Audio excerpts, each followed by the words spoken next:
Hey guys, Praveen here, and today I want to talk about this little feature that we released recently. So when you click on this full screen button, it just opens in a new tab, and we can see whatever component we had here in full view. So it works on all the components in MyNaUI, and I just want to talk about how we did it.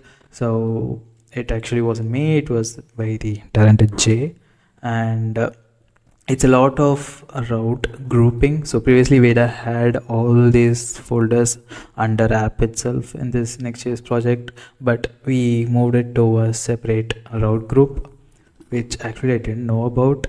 So you can create folders like this and have a specific group and specific routes. Like, so if you have like about page, blog page, you can move that to marketing, so that it's fully separated, and it's just it's the same about page, same blog page, same account page, but it just looks cleaner in the code base.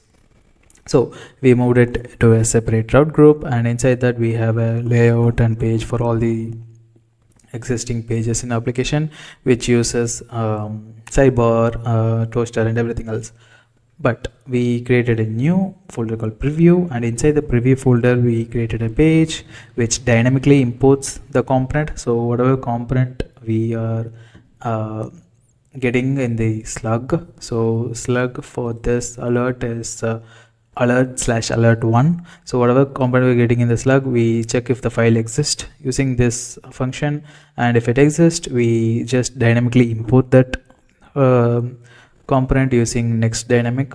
So once we dynamically imported that component from the page, we also have a loading spinner, which I'm not sure if it works, but we just have it, and we dynamically import using suspense as a component. So this component renders here, and whatever is in the component /slug/full screen URL, so this would be alert/alert1, which we have here. So if we change to alert2, it will show the second one.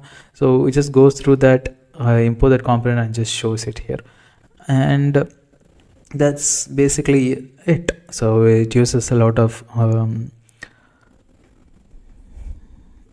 it uses a lot of route groups. It uses route groups for all the pages except the preview slug page, and that's how we made this. More especially, that's how Jay made this. He moved everything else and added the dynamic code.